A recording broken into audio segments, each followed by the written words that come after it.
ईशोपनिषद के इस छठे मंत्र में अभेददर्शी की स्थिति बताई गई है। परमात्मा सर्वत्र परमात्मा ही परमात्मा का अनुभव करने वाला जब दूसरे घृणित स्वरूप का अनुभव ही नहीं करेगा, तब कुछ को परमात्मा की विभूति के रूप में देखेगा तो उसे अरुचि और घृणा हो ही नहीं सकती। इसी तथ्य को बृहद आरण्योपनिषद में याज्ञवल्क्य मैत्रेयी संवाद में बड़े सरल और सुंदर रूप में प्रस्तुत किया गया है। यस्तु सर्वाणि भूतानि आत्मन्येव अनुपश्यति, जो समस्त प्राणियों को आत्मा में ही देखता है, और सर्वभूतेषु च आत्मानं ततो न विजुगुप्सते, और जो समस्त प्राणियों में भी आत्मा को ही देखता है, वह इस सर्वात्म्य दर्शन के कारण ही किसी से घृणा नहीं कर सकता। तो ये तो सर्वाणि भूतानि, और जो सब प्राणियों को आत्मानि एवं अनुपश्यति, परमात्मा या अपने आप में देखता है अर्थात समझता है, और परमात्मा या अपने आप को सब प्राणियों में अनुभव करता है। सर्वभूतेषु ततः न विजुगुप्सते, वह इस दर्शन या अनुभव के कारण किसी से घृणा नहीं कर सकता। जो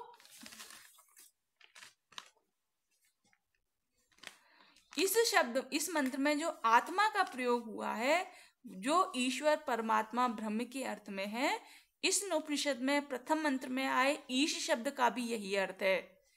यहाँ पर ईश, ईश्वर, परमात्मा, ब्रह्म, आत्मा, ये शब्द पर्यायवाची हैं। इस समूचे उपनिषद में इसी तत्व की विवेचना की गई है, और गीता में भी इसी आत्म तत्व का अच्छा विवेचन हुआ है। यह आत्मा है, वो शब्द स्पर्श रूप रस गंध से रहित है, इसका आदि और अंत भी नहीं है, यह नित्य तथा महान से भी महान है। शरीर में विद्यमान यह अनिर्वचनीय तत्व द्वंद्वातीत एवं अजर अमर है। इस आत्मा को जानकर मनुष्य मृत्यु पाश से मुक्त हो जाता है। यह आत्मा ही परमात्मा या जीवात्मा के रूप में है। यह दर्शन, आत्मदर्शन ही आत्म साक्षात्कार है।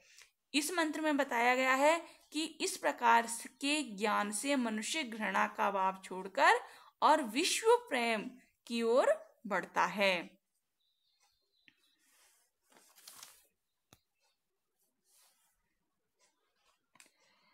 आत्मा का ज्ञान प्राप्त करना कोई सामान्य बात नहीं है। वे विशेष ज्ञान रखने वाले, जो विशेष ज्ञान रखते हैं, वो ही इस तत्व को समझ सकते हैं, और वस्तु और आत्मा की एकता का भान हो जाता है। फिर उसे किसी के प्रति दुख, शोक या चिंता नहीं रहती। वह ऐसी स्थिति में पहुंच जाता है जहां केवल मात्र आनंद ही आनंद है। तो यस्मिन् सर्वाणि भूतानि आत्मेवा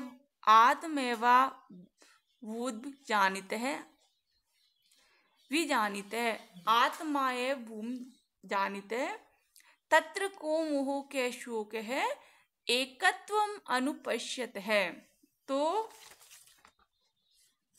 यस्मिन विजानते है, यस्मिन सर्वाणि भूतानि, जिस ज्ञानी के लिए जिस अवस्था में विशेष ज्ञान प्राप्ति योगी की दृष्टि में संपूर्ण चराचर जगत परमात्मा ही हो जाता है, उस अवस्था में ऐसे एकत्व देखने वाले को कहाँ मोह और कहाँ शोक रह जाता है। तो यस्मिन् सर्वाणि भूतानि, जब सभी, जिस अवस्था में विशेष ज्ञान प्राप्ति योगी की दृष्टि में जो संपूर्ण चराचर है, उसमें आत्मा यानी अपने परमात्मा का ही ज्ञान हो जाता है, और तत्र को मोह के शोक है, उस अवस्था में ऐसे एकत्व देखने वाले को कहाँ मोह और कहाँ शोक रह जाता है। जब मनुष्य आत्म रूप में परमार्थ तत्व को जान लेता है, तब वह समझ लेता है कि भूत आत्मभाव को ही प्राप्त हो गए। उस समय अथवा उस आत्मा में क्या मोह और क्या शोक रह सकता है। शोक और मोह तो कामना और कर्म के बीज को न जानने वालों को ही हुआ करते हैं। जो आकाश के समान आत्मा का विशुद्ध एकत्व देखने वाला है उसको नहीं होते।